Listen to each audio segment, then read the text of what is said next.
వారికోసీల్ అంటే ఏంటి అంటే ఈ మామూలుగా ఈ బీజాలలో మనకు 2 టెస్టిస్లు అనేవి ఉంటాయి. ఈ టెస్టిస్‌లోనే మనకు శుక్ర కణాలు అనేవి రిలీజ్ అయితూ ఉంటాయి అన్నట్టు. ఈ శుక్ర కణాలు ఏవైతే ఉన్నాయో ఈ శుక్ర కణాలు చిన్న పైప్ ద్వారా మనకి ఆహ్, అవి పైకెళ్తూ మనకు సెమెన్ ద్వారా, వీర్యం ద్వారా బయటకొస్తూ ఉంటాయి అన్నట్టు.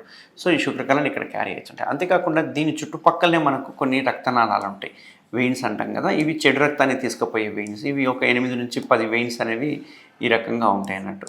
సో, ఈ వెయిన్స్ ఏవైతే ఉన్నాయో కొంచెం దూరం పోయిన తర్వాత ఇవి కాస్త 4 అయిపోతాయి. 8 కాస్త 4 అయిపోతాయి. 4 కాస్త 2 అయిపోతాయి. 2 కాస్త 1 అయిపోయి మనకు గుండెకి అనేది రక్తాన్ని తీసుకెళ్తా ఉంటాయి. అంటే బీజాల్లో ఉన్న ఈ రక్తాన్నంతా, చెడు రక్తాన్నంతా అవి తీసుకొని వెళ్ళిపోతూ ఉంటాయి. బట్ కొందరికి ఏమైతదంటే ఆ వెయిన్స్‌లో ఉండే వాల్వ్స్ అంటాం, కవాటాలు అంటాం. ఆ కవాటాలు చెడిపోవడం వల్ల కావచ్చు, లేకపోతే కంజెనిటల్‌గా కావచ్చు, లేకపోతే ఎక్కువ బరువులు మోయడం వల్ల కావచ్చు, ఎక్కువ దగ్గు ఉండడం వల్ల కావచ్చు. కొన్నిసార్లు ఏమైతదంటే ఈ వెయిన్స్‌లో ఉండే కవాటాలు చెడిపోవడం వల్ల రక్తం పైకి పంపిణీ కాస్త వెళ్ళడం బంద్ అయిపోయి కిందనే ఉండిపోతుందన్నట్టు. స్టాసిస్ అయిపోతుంది. అక్కడే ఉండిపోయి ఏమవుతుందంటే ఈ చిన్న చిన్న రక్తనాళాలు ఉబ్బిపోతా ఉంటాయన్నట్టు.